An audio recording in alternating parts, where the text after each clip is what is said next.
ঢাকায় চীনা দূতাবাস ভিসা আবেদন প্রক্রিয়াকে আরো স্বচ্ছ ও নিরাপদ করতে নতুন কিছু শর্ত আরোপ করেছে।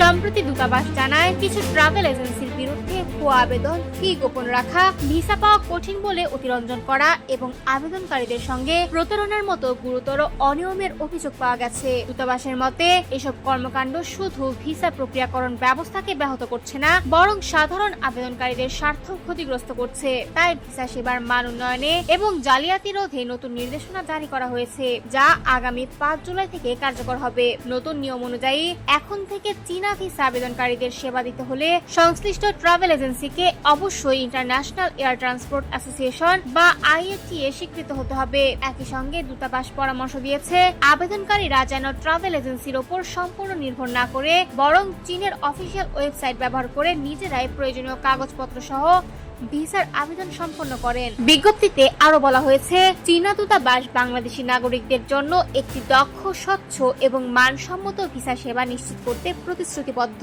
পাশাপাশি বাংলাদেশ ও চীনের মধ্যে মানুষের মধ্যে যোগাযোগ ও বিনিময় আরো সহজ করার লক্ষ্যে ভবিষ্যতেও প্রয়োজনীয় পদক্ষেপ অব্যাহত থাকবে। এছাড়া স্পষ্টভাবে জানানো হয়েছে, চীনা দূতাবাস কোনো নির্দিষ্ট ট্রাভেল এজেন্সিকে একক বা এক্সক্লুসিভ ভিসা সেবা প্রদানকারী হিসেবে অনুমোদন দেয়নি বা কোনো প্রতিষ্ঠানকে বিশেষভাবে সুপারিশ করেনি। দূতাবাস সতর্ক করে বলেছে, ভিসা প্রক্রিয়ার নামে কোনো ব্যক্তি বা প্রতিষ্ঠান যদি দূতাবাসের পরিচয় ব্যবহার করে প্রতারণা বা জালিয়াতি করে, তাদের বিরুদ্ধে কঠোর আইনগত ব্যবস্থা নেওয়া হবে।